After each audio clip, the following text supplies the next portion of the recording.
Calvary കുന്നിൽ നാഥൻ യാഗമായി മാറി.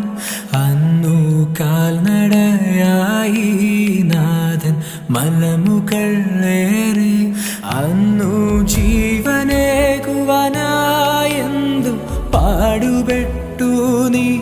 അന്നു ജീവനേകുവാനായെന്തു പാടുപെട്ടു നീ. എൻ്റെ ജീവനാ